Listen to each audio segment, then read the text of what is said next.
کاروباری خاندانوں کے ذمہ داروں سے ملاقات۔ یہ مختصر ویڈیوز خاندانی کاروبار سے متعلقہ افراد کے لیے ہیں۔ یہ چند سوالات ہیں جن کے جواب آپ کے چند مسائل حل کرنے میں مدد کر سکتے ہیں۔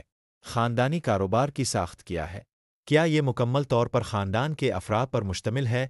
غیر خاندانی ملازمین بھی شامل ہیں۔ خاندانی کاروبار میں کون کون سے افراد شامل ہیں؟ والدین، بھائی، بہنیں، میاں بیوی، بچے وغیرہ۔ کاروبار میں خاندان کے ہر فرد کا کردار اور ذمہ داریاں کیا ہیں؟ کون کون سے فرائض انجام دے رہے ہیں اور کس کا کیا کردار ہے؟ خاندانی افراد کے درمیان تعلقات کیسے ہیں؟ کیا باہمی تعلقات میں کوئی اختلافات ہیں؟ اگر ہیں تو وہ کیسے حل کیے جاتے ہیں؟ خاندانی افراد کے درمیان فیصلہ سازی کا عمل کیا ہے؟ کیا سب مل کر فیصلے کرتے ہیں کسی ایک فرد کو اختیار دیا گیا ہے؟ کیا خاندانی کاروبار میں شامل افراد کے درمیان مالی معاملات شفاف ہیں؟ منافع کی تقسیم، اخراجات کی تقسیم وغیرہ کیسے کی جاتی ہے؟ کاروبار میں خاندانی افراد کی ملازمت کے اصول اور ضوابط کیا ہیں؟ کیا تمام خاندان کے افراد برابر معاوضہ لیتے ہیں؟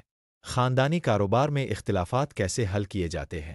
کیا کوئی باقاعدہ تنازع حل کرنے کا طریقہ کار موجود ہے؟ کاروبار میں نئے آنے والے خاندانی افراد کی تربیت اور شامل کرنے کا عمل کیا ہے؟ کیا نئے آنے والوں کے لیے کوئی تربیتی پروگرام ہے؟ کیا کاروبار میں شامل خاندان کے افراد کو کام کی انجام دہی کے لیے آزادانہ فیصلے کرنے کی اجازت ہے؟ کیا ہر فرد اپنے کام کے حوالے سے مکمل اختیار رکھتا ہے نہیں؟ کاروبار میں شامل غیر خاندانی ملازمین کے ساتھ خاندانی افراد کا رویہ کیسا ہے؟ کیا غیر خاندانی ملازمین کے ساتھ منصفانہ سلوک ہوتا ہے؟ کاروبار میں جانشینی کی منصوبہ بندی کیسے کی جاتی ہے؟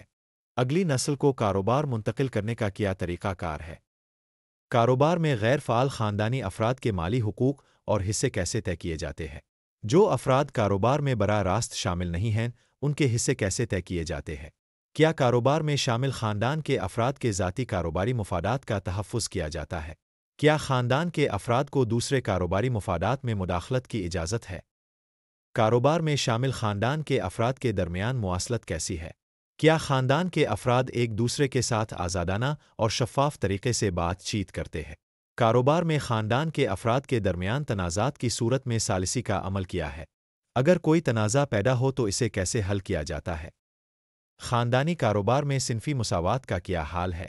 کیا مرد اور خواتین کو برابر مواقع فراہم کیے جاتے ہیں؟ خاندان کے افراد کی کارکردگی کا جائزہ کیسے لیا جاتا ہے؟ کیا کارکردگی کے حوالے سے کوئی باقاعدہ طریقہ کار ہے؟ کاروبار میں شامل خاندان کے افراد کو شریعت کے اصولوں کے بارے میں آگاہی ہے؟ کیا کاروباری فیصلے اسلامی اصولوں کے مطابق کیے جاتے ہیں؟ خاندانی کاروبار میں مالی اور قانونی معاملات کو کس طرح منظم کیا جاتا ہے؟ کیا مالیات اور قانونی مسائل کو درست طریقے سے ہینڈل کیا جاتا ہے؟ یہ سوالات ایک خاندانی کاروبار کے مختلف پہلوؤں کو مد نظر رکھتے ہوئے ترتیب دیے گئے ہیں اور ان کا مقصد ہے کہ کاروبار کو بہتر انداز میں چلانے کے لیے غور و فکر کیا جا سکے۔ متعلقہ موضوعات پر گفتگو کے لیے ہمارے یوٹیوب چینل بشیر جمعہ سے مزید ویڈیوز حاصل کریں۔